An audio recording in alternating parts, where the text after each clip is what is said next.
चलें बेटा, last lecture में हमने बेटा डिस्कवरी ऑफ न्यूट्रॉन पढ़ा था और उसके साथ उसकी प्रॉपर्टीज़ पढ़ी थी, और उसके अलावा हमने charge to mass ratio of electron पढ़ा था। ठीक है, अब बेटा नेक्स्ट है हमारा topic Millikan's oil drop method. ये इलेक्ट्रॉन पे चार्ज को मेजर करने का मेथड है। This is actually measurement of charge on electron. ठीक है, जो मिलीकान्स ऑयल ड्रॉप मेथड है, मिलीकान साइंटिस्ट का नाम था जिसने ये एक्सपेरिमेंट परफॉर्म किया, और क्योंकि उसने ऑयल ड्रॉप यूज़ किया हुआ था तो इसका मेथड का नेम लिखा हुआ है मिलीकान्स ऑयल ड्रॉप मेथड। एक्चुअली में ये इलेक्ट्रॉन पे चार्ज फाइंड करने का मेथड है। ठीक है, तो बेटा 1909 के अंदर साइंटिस्ट था एक हमारे पास, केमिस्ट था मिलीकॉन।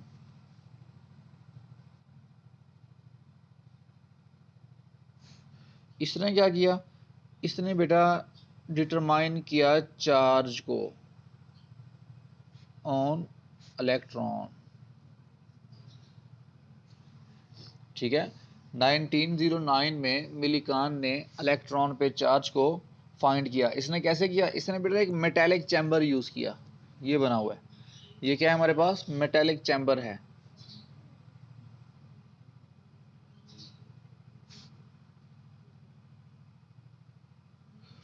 इसने बेटा एक मेटेलिक चैम्बर यूज़ किया जिसके दो पार्ट थे। ये अपर पार्ट है ऊपर वाला, नीचे वाला जो पार्ट है ये लोअर पार्ट है। दो पार्ट है ना, देखें, एक पार्ट ये अपर पार्ट है, एक पार्ट ये है जो लोअर पार्ट है। ठीक हो गया। अपर पार्ट में बेटा एक एटॉमाइज़र लगा हुआ है। ये एटॉमाइज़र है जो ऑयल ड्रॉपलेट्स का स्प्रे ऑफ ऑयल ड्रॉप्स है, ये ऑयल ड्रॉपलेट्स का फाइन स्प्रे प्रोड्यूस करता है एटॉमाइज़र। ठीक हो गया। और जो लोअर इसका पार्ट है उसमें बेटा दो इलेक्ट्रोड्स हैं, ए और ए प्राइम। ए जो है पॉजिटिव इलेक्ट्रोड है, ए प्राइम नेगेटिव है। ठीक हो गया, इलेक्ट्रिक फील्ड जनरेट करने के लिए। अच्छा, उसके अलावा इसमें बेटा एक माइक्रोस्कोप फिट की गई है, ये माइक्रोस्कोप है, और उसके अलावा एक्सरे का एक सोर्स लगाया गया है। ठीक हो गया। अब ये काम करता कैसे है, ये काम किया क्या, उसने सबसे पहले बेटा ये ऑटोमाइज़र से एक फाइन ड्रॉपलेट का स्प्रे प्रोड्यूस किया। अब स्प्रे जनरेट हो गया ऑयल्स का। अब ऑयल ड्रॉपलेट बेटा ये एक होल है, यहाँ पे दोनों जो पार्ट्स हैं उसके दरमियान में एक यहाँ पे होल है। इस होल से स्प्रे नीचे आया, उसका एक ऑयल ड्रॉपलेट नीचे आया। जब इलेक्ट्रिक फील्ड ऑफ है, ये ड्रॉपलेट नीचे आएगा, आके गिर जाएगा। किसकी वजह से, ग्रेविटी की वजह से, क्योंकि आपको पता है फोर्स ऑफ ग्रेविटी हर वक्त एक्ट कर रही होती है। तो बेटा ये किस स्पीड से नीचे आएगा, तो जो इसकी वेलोसिटी थी ड्रॉपलेट की, वो ऑब्वियस सी बात है इसके वेट के इक्वल होगी। जितना वेट ज़्यादा वेलोसिटी ज़्यादा, जितना वेट कम वेलोसिटी कम। ठीक है, तो बेटा जो इसका वेट है इसकी वेलोसिटी है वो डायरेक्टली प्रोपोर्शनलिटी इसके वेट के। और आपको पता है आपने फिजिक्स में पढ़ा होगा कि W is equal to mg, पढ़ा हुआ है ना फिजिक्स के अंदर। तो बेटा V1 जो हमारे पास V1 है वो किसके डायरेक्टली प्रोपोर्शनल हो जाएगा, mg के। ठीक है, ये बेटा इसको हम इक्वेशन 1 कह देते हैं। यहाँ तक क्लियर हो गया। ओके, अच्छा नेक्स्ट अब हम कहते हैं कि भाई अब ये ड्रॉपलेट नीचे आ गया। अब हमने यहाँ पे एक्सरे बम्बार्ड कराएं। एक्सरे क्या करता है, एक्सरे बेटा यहाँ पे मौजूद एयर मॉलिक्यूल्स को आयोनाइज कर देता है। एक्सरे क्या करता है, यहाँ इस चैम्बर में मौजूद जो एयर मॉलिक्यूल्स हैं, एक्सरे उनके साथ कोलाइड करता है, उनके इलेक्ट्रॉन निकाल देता है, उनको आयोनाइज कर देता है। अच्छा, जब उनके इलेक्ट्रॉन निकल चुके हैं तो बेटा वही इलेक्ट्रॉन ये ऑयल ड्रॉपलेट जो है अपने ऊपर ले लेता है, अब्जॉर्ब कर लेता है, एक्सेप्ट कर लेता है। ठीक है, एक्सरे ने एयर मॉलिक्यूल को आयोनाइज किया, तो जो उसके इलेक्ट्रॉन थे उन इलेक्ट्रॉन्स को ऑयल ड्रॉपलेट ने ले लिया। अब ड्रॉपलेट पे बेटा चार्ज आ गया नेगेटिव, ऐसे ही है ना, क्योंकि इसने इलेक्ट्रॉन ले लिया।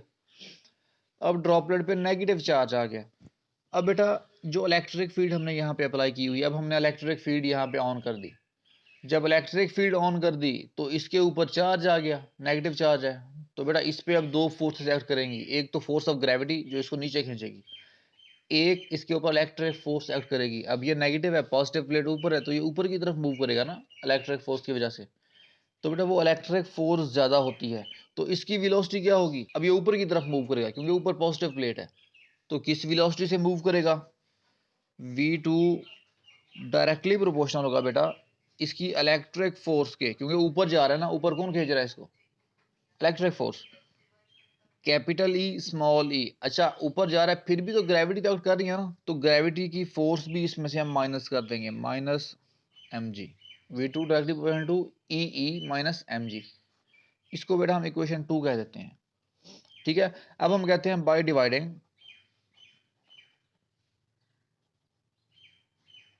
इक्वेशन 1 एंड 2, 1 को 2 से हमने डिवाइड कर दिया, क्या हो जाएगा? V1 over V2 is equal to m g divided by e e minus m g. अब बेटा हमें V1 की वैल्यू भी गिवन है, हमें हमें V2 की वैल्यू भी पता है, हमें M की वैल्यू भी पता है, हमें G की वैल्यू भी पता है, हमें E की वैल्यू भी पता है। अच्छा E है क्या? E बेटा इलेक्ट्रिक इंटेंसिटी है, याद रखना है। E क्या है? इलेक्ट्रिक इंटेंसिटी है। ये सारी वैल्यूज हमें गिवन है, तो बेटा ये सारी वैल्यू गिवन है, तो ये जो E की स्मॉल e है तो हम ये फाइंड कर लेते हैं फिर। ठीक है, तो हम चार्ज फाइंड कर लेते हैं। और बेटा हमने क्या फाइंड किया कि इलेक्ट्रॉन पे जो चार्ज है वो किसके इक्वल आया? सबसे स्मॉल चार्ज जो था वो था 1.60 multiplied by 10 to power minus 19 coulomb.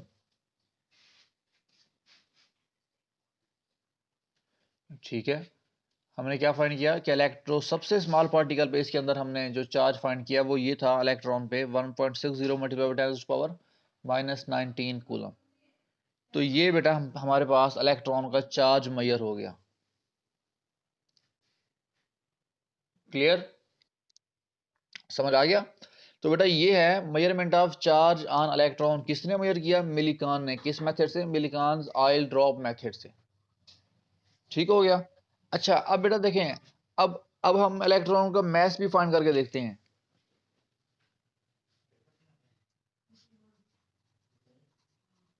Mass of electron.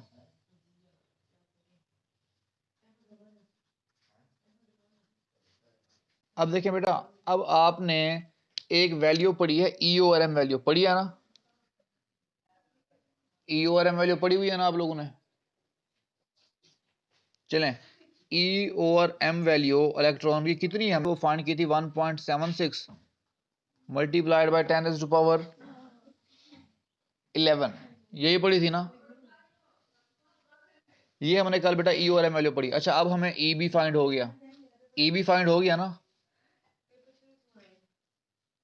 ई क्या निकाला हमने अभी? ई हमने फाइंड किया 1.60 10 raise to power minus 19 divided by m is equal to 1.76 10 raise to power 11। लें जी, अब m की वैल्यू फाइंड कर सकते हैं ना? m को उस तरफ ले जाएं, इसको इस तरफ ले आएं, तो m किसके इक्वल हो जाएगा? 1.60 10 raise to power minus 19 divided by 1.76 10 raise to power 11। इसको बेटा हम डिवाइड मल्टीप्लाई वगैरह करते हैं तो हमारे पास m की वैल्यू आती है 9.11 multiplied by 10 raise to power minus 31 kilogram.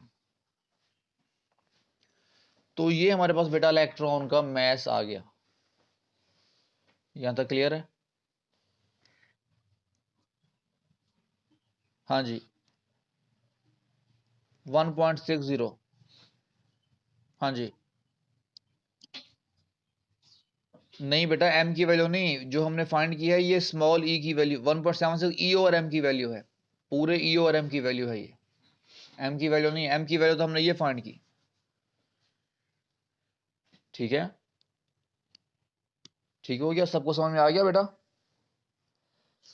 ये बेटा हमने इलेक्ट्रॉन पे चार्ज भी मेजर कर लिया और हमने उसके अलावा उसका मैस भी मेजर कर लिया। यहां तक क्लियर? अब नेक्स्ट है बेटा हमारे पास Rutherford's model of atom. Next is Rutherford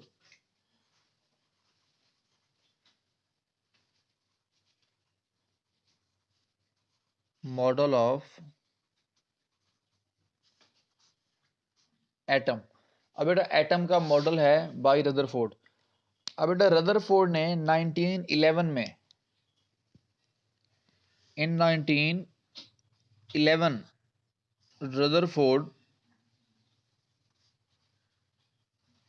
इसने एक एक्सपेरिमेंट परफॉर्म किया। इसने क्या किया? 1911 में रदरफोर्ड ने एक एक्सपेरिमेंट परफॉर्म किया। इसने क्या एक्सपेरिमेंट किया? इसने बेटा गोल्ड की एक फॉइल ली, कितने डायमीटर की? थिकनेस की 0.00004 सेंटीमीटर थिकनेस की एक गोल्ड फॉइल ली। ठीक है, गोल्ड की एक फॉइल ली इतने थिकनेस की, सेंटीमीटर थिकनेस की, ठीक हो गया। फिर इसने उस पर अल्फा पार्टिकल बम्बार्ड करवा दी। ठीक है, हम यहां बनाते हैं। इसने सबसे पहले क्या किया?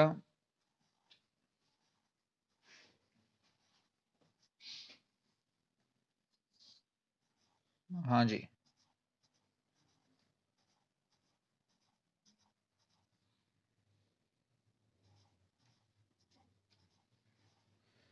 ये बेटा आपके पास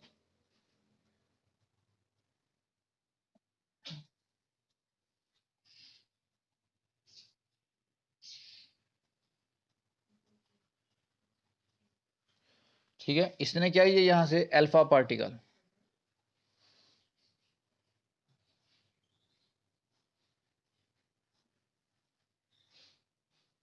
ठीक है, ये ये है पॉजिटिव बेटा, अल्फा पार्टिकल में पॉजिटिव चार्ज होता है। इसने बेटा अल्फा पार्टिकल्स लिए। अल्फा पार्टिकल का सोर्स इसने पोलोनियम या रेडियम यूज किया। सोर्स क्या था अल्फा पार्टिकल का? पोलोनियम या रेडियम। ठीक है, इसने पोलोनियम या रेडियम से अल्फा पार्टिकल लिए, तो अल्फा पार्टिकल गोल्ड फॉइल पे बम्बार्ड करवाए, तो इसने कुछ रिजल्ट निकाले। इसने क्या रिजल्ट निकाले? अब देखें बेटा, अब ये मैं यहां पे एक ड्रा करने लगा हूं एटम का structure.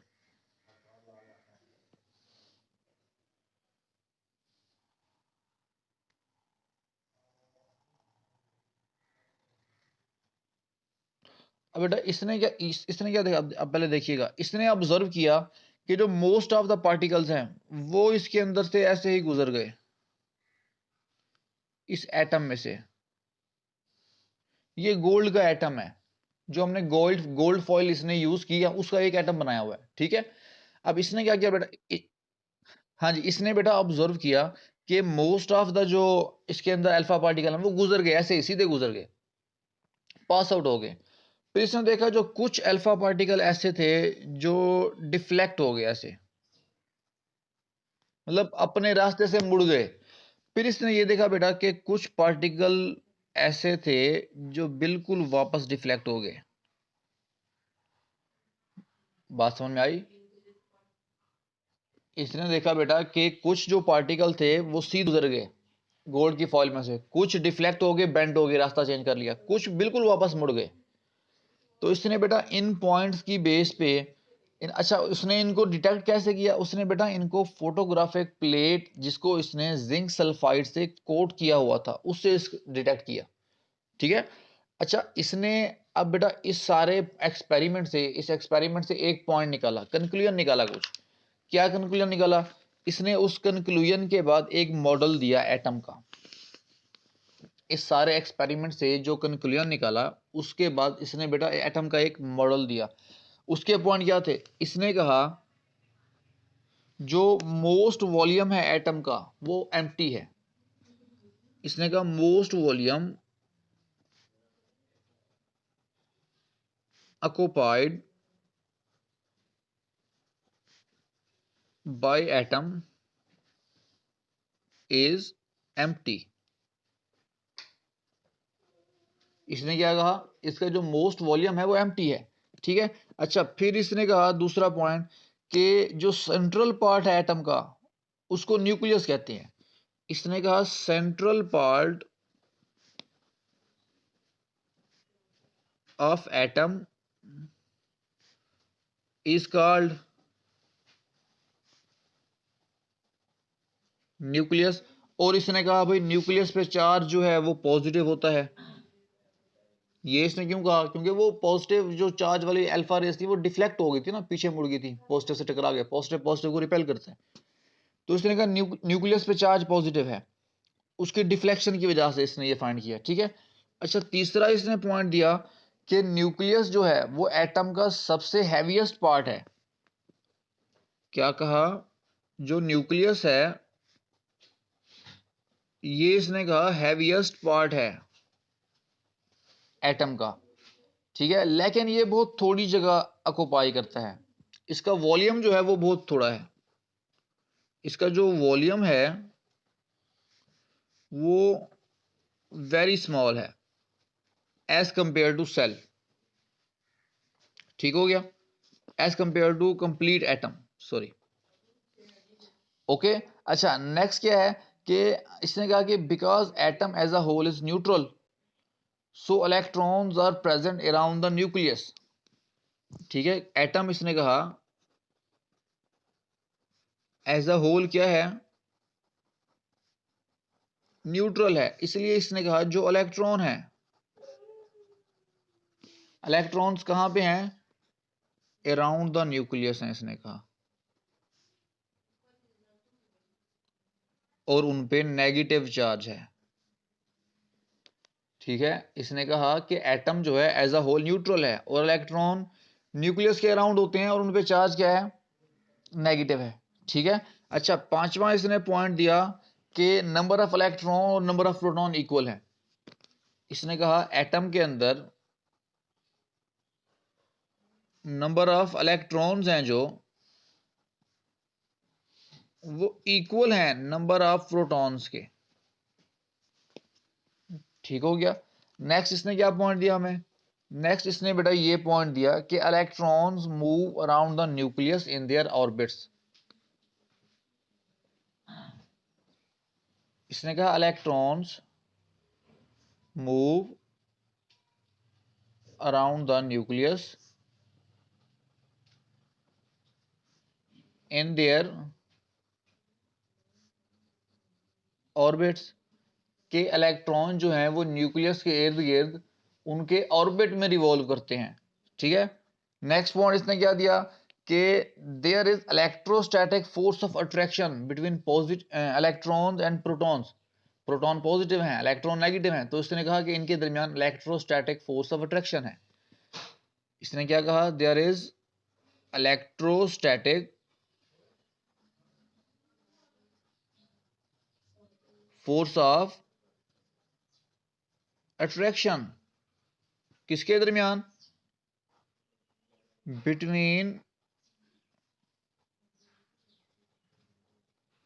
Electrons and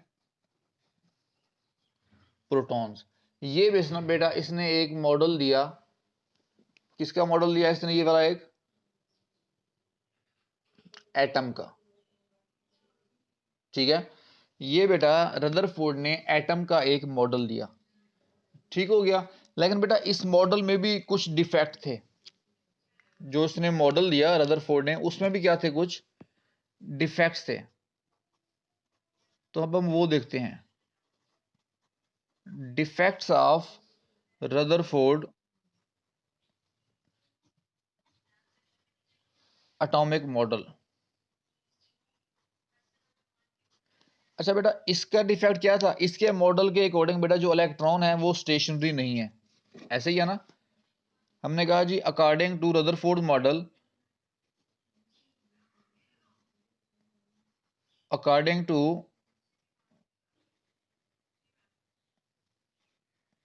Rutherford model जो इलेक्ट्रॉन्स हैं,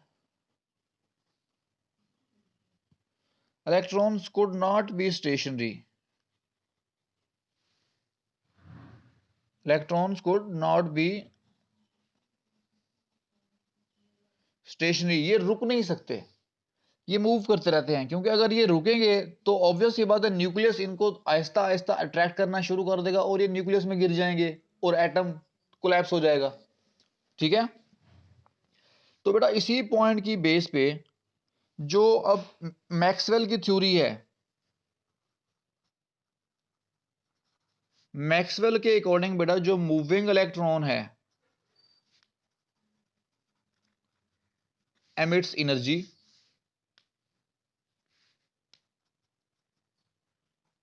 मैक्सवेल ने कहा कि मूविंग इलेक्ट्रॉन जो है वो एनर्जी एमिट करता है। अब रदरफोर्ड के अकॉर्डिंग इलेक्ट्रॉन मूव कर रहा है हमेशा। अब मैक्सवेल के अकॉर्डिंग बेटा जो मूविंग इलेक्ट्रॉन है वो एनर्जी एमिट करता है। अब ये एनर्जी एमिट करेगा तो इसका जो ऑर्बिट है वो आहिस्ता आहिस्ता शॉर्ट होना शुरू कर देगा। इसकी वजह से बेटा इसका जो ऑर्बिट है वो क्या होना शुरू हो जाएगा, short. Orbit of electron becomes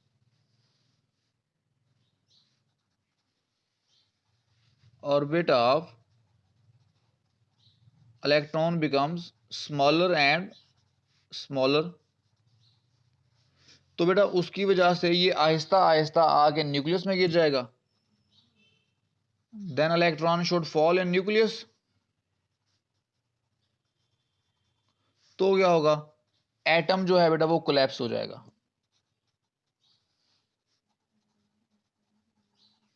so atom should collapse. तो बेटा ये भी इसका डिफेक्ट है। इसने कहा क्या, इसने कहा था कि इसके अकॉर्डिंग इलेक्ट्रॉन जो है वो हम हमेशा मूव कर रहा है। अब अगर इलेक्ट्रॉन बेटा हमेशा मूव करता है अगर, तो बेटा मैक्सवेल की थ्योरी के according moving electron energy emit करता है। तो अगर ये एनर्जी एमिट करता रहेगा तो इसका जो ऑर्बिट है वो आहिस्ता आहिस्ता स्मॉलर होता जाएगा, छोटा होता जाएगा।